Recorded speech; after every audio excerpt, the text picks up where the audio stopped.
Welcome back at mag-a-unbox tayo ngayon ng ating gagawin. Repaint job lang to, midsole. So madali lang. Wait lang, nahihirapan ako magbukas dito. Kaya wait lang. Magbabalik ako. 2 hours later. So yun na nga, nabuksan na natin ng pagkatagal-tagal at ayun na nga, tingnan natin yung sapatos. Air Flight 89. Wow. At ayun yung damage parts. At may splatter effects pa. So madali lang to. At may re-glue job din. Kaso wala akong glue ngayon. Kaya matatagalan pa sa akin to. Papakita ko lang sa inyo is yung midsole repaint. At ayun na nga, unang paligoy-ligoy pa. Tara na, gawin na natin. Let's go!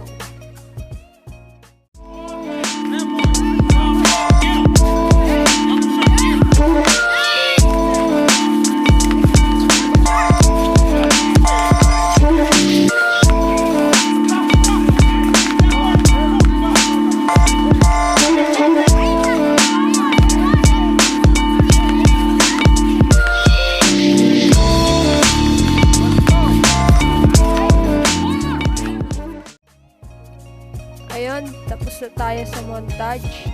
Sa linis naman tayo. Maganda talagang mag-repaint pag malinis yung sapatos. Yung labas lang yung lilinisin natin kasi mabango naman yung sapatos. So, lalagyan muna natin ng towel. Kasi ang pangit na lamesa ko, puro acetone marks na. Tapos, puro sabon-sabon. Tapos, yung sapatos, syempre, hindi mawawala yan. Anong lilinisin ko yung keyboard. Tapos, tatanggalin muna natin yung lace. Kaso, nagka-problema. Hindi ko siya matanggal agad-agad. Ayan. Naghahanap pa ako ng lace. Yun pala, nakalock lang.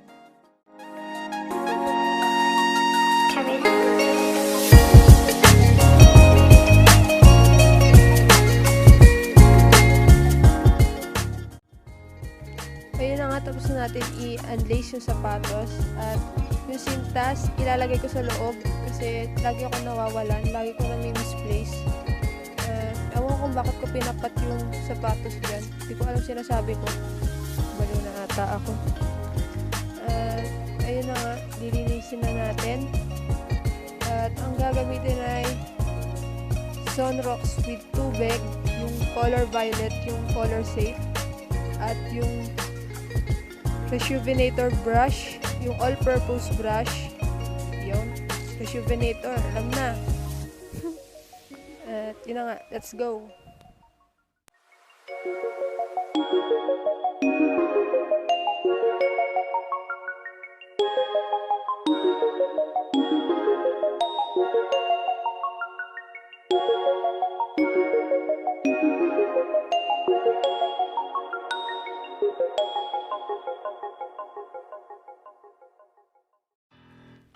Ayan, tapos na tayo maglinis at repaint time na. At bago natin paintan, i-acetone muna natin.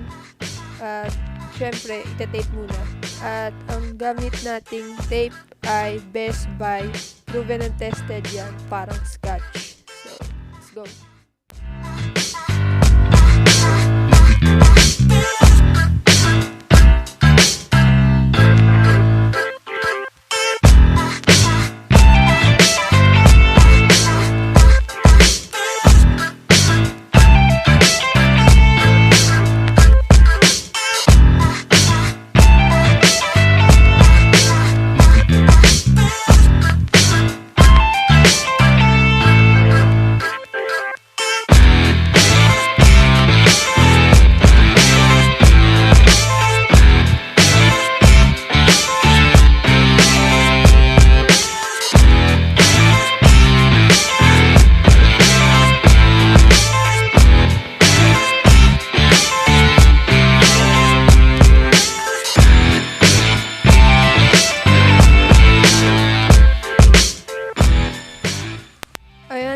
Tapos na tayo mag-tape at check. Perfect tape job. Ayun na, i-acetone na natin. At ang gagamitin ay bulak. Kahit anong bulak. Basta bulak. At acetone.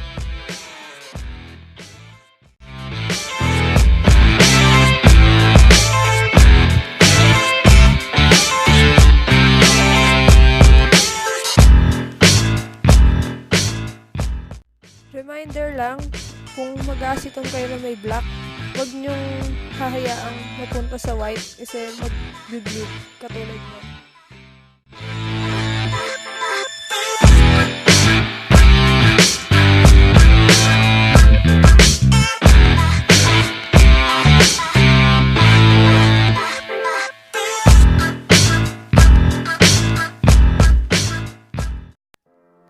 Tapos na tayo mag-acetone, so paint time na at tinape ko na yung sapatos para di na dagdag sa oras dito. At ayan, check. Sa mga nagtatanong pala kung bakit boses babae ako, mukha lang lalaki. May nag-comment kasi eh. So ayun, simulan na natin. Kasi may flat white. Ayun yung flat white. Flat white muna tayo. Tapos, brush. So, gawin na natin.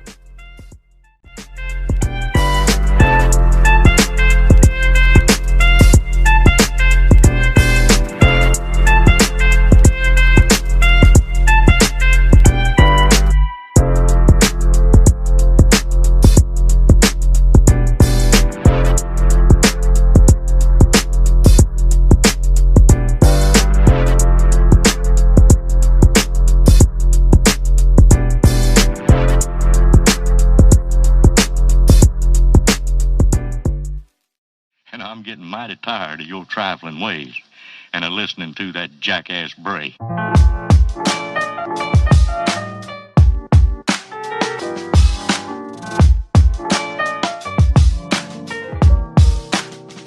all time's sake.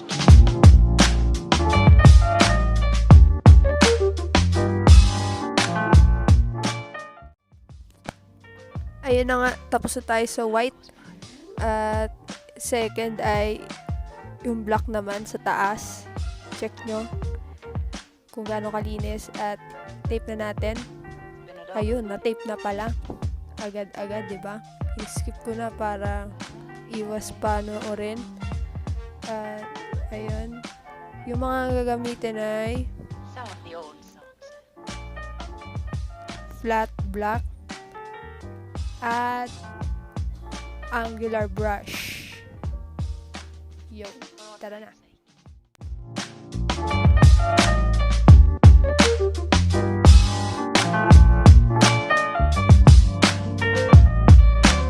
As time goes by.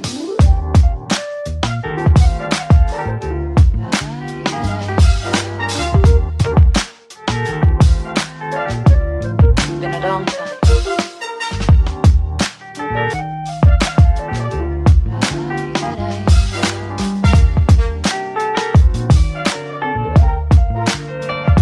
Some of the old songs.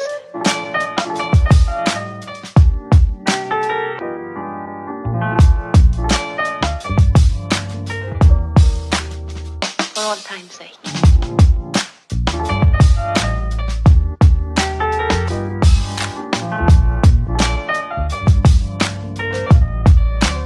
As time goes by.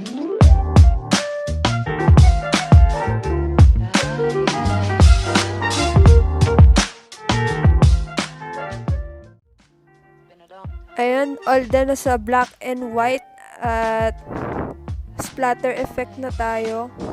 Yan, check nyo muna kung gaano kalinis yung paint job ko. At ayun, nasa labas tayo sa splatter effect. Nasa labas na tayo at ito ang gagamitin. Angelus gray na premix. Gray taupe, white at black ang nilagay ko dyan. At toothbrush pang splat.